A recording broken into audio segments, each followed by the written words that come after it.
आज से 10 साल पहले एक बाप अपने बेटे शुशैंक के साथ नदी में मछलियां पकड़ने गया होता है। शुशैंक नदी में जाकर बहुत ज्यादा डर रहा होता है क्योंकि उसे लगता है कि उनके अलावा नदी में कोई ना कोई तो और जरूर मौजूद है। गाँव में इस नदी के बारे में बहुत सी अफवाहें फैली होती हैं। शुशैंक अपने फादर को कहता है कि हमें वापस चलना चाहिए, लेकिन उसके फादर उसकी बात नहीं सुनते और मछलियां पकड़ने के लिए उस नदी के अंदर छलांग लगा देते हैं। तभी वहाँ पानी में हलचल होने लगती है और शुशैंक को पानी में किसी चीज का सर नजर आता है। शुशैंक डर के मारे अपने फादर को आवाजें लगाने लगता है और शुशैंक के फादर शुशैंक की आवाज सुनकर बोट के ऊपर आते हैं। तभी उनकी बोट पर कोई नीचे से हमला करता है और वो दोनों नीचे पानी में गिर जाते हैं। शुशैंक किसी न किसी तरह अपनी जान बचाकर बोट के ऊपर आ जाता है, लेकिन उसके फादर पानी के अंदर ही रह जाते हैं और वो जो कोई भी चीज थी वो उसके फादर को खींचकर पानी के अंदर ले जाती है। और इसके बाद हमें पानी में सिर्फ उसके फादर का खून ही नजर आता है। इसका मतलब कि शुशैंक के फादर मारे गए हैं। अब इस सब के बाद हमें 10 साल बाद की स्टोरी दिखाई जाती है, जिसमें हम देखते हैं कि शुशैंक अब बड़ा हो गया और गाँव वालों के साथ ही रहता है। लेकिन 10 साल बाद भी सब कुछ ठीक नहीं हुआ होता, बल्कि असल कहानी तो अभी बाकी थी।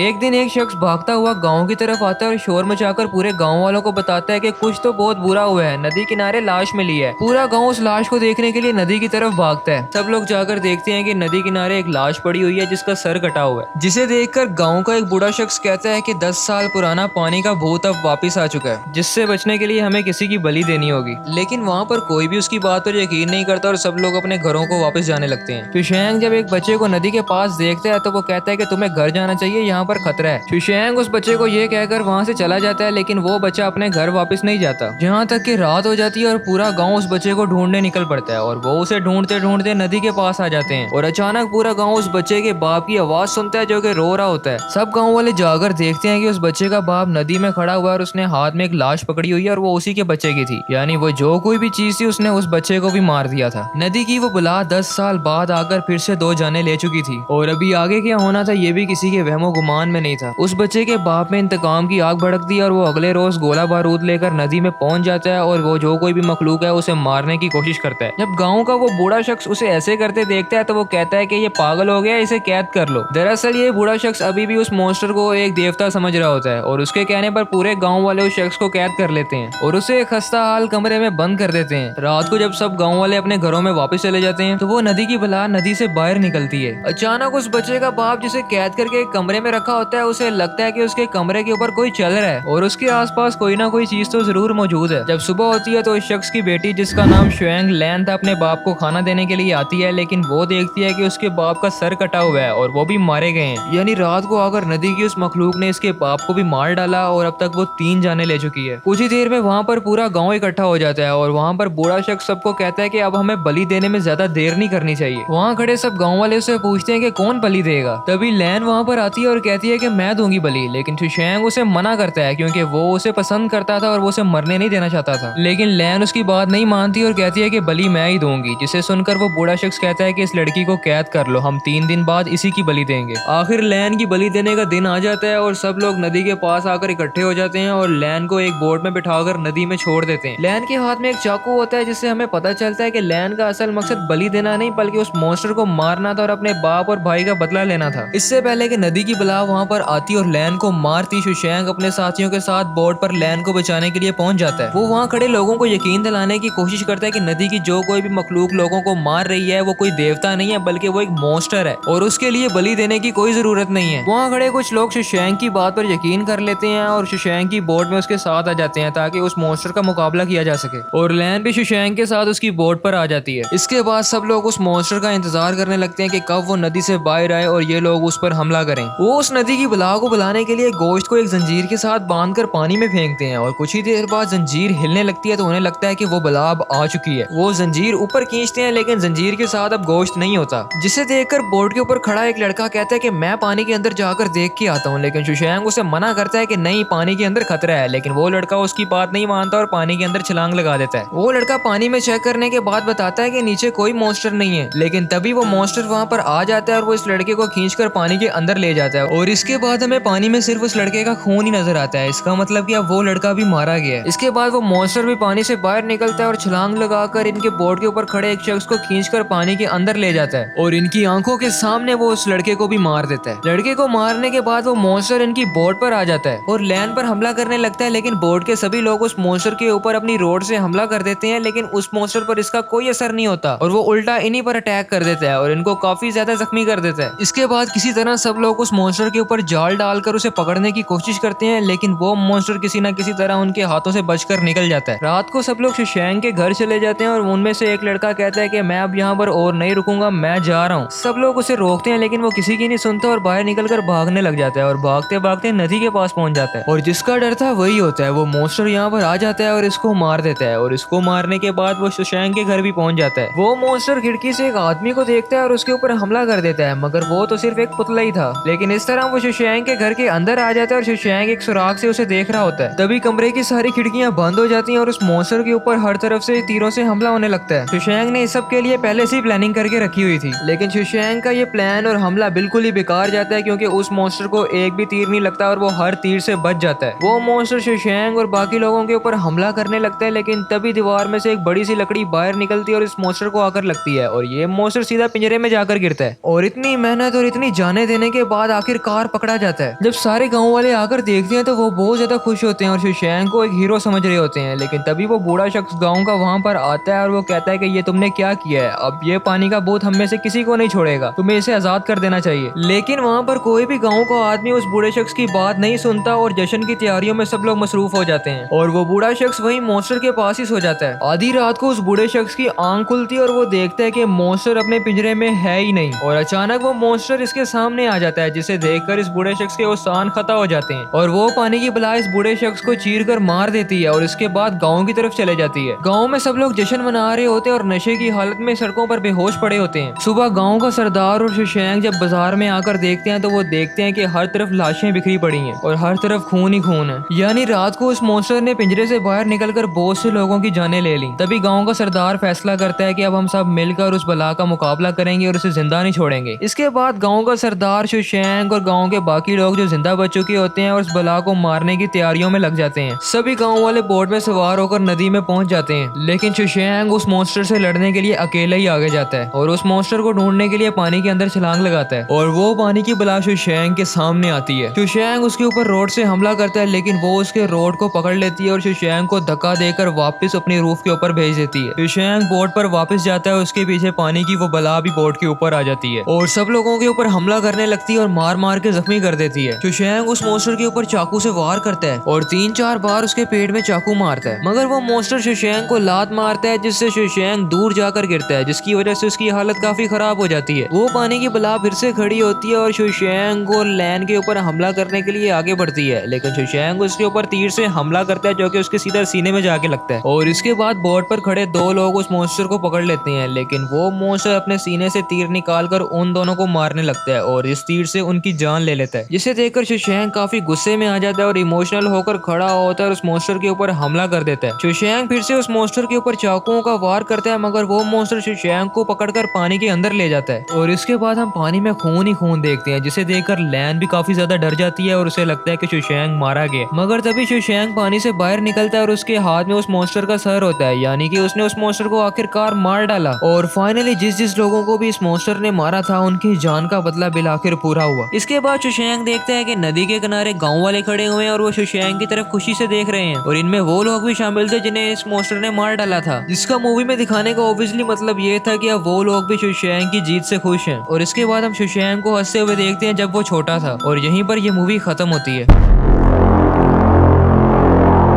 अब आप लोगों को इस मूवी की स्टोरी कैसी लगी हमें कमेंट में जरूर बताइएगा। तो फिर मिलेंगे इसी तरह की एक और वीडियो में, तब तक के लिए बाय।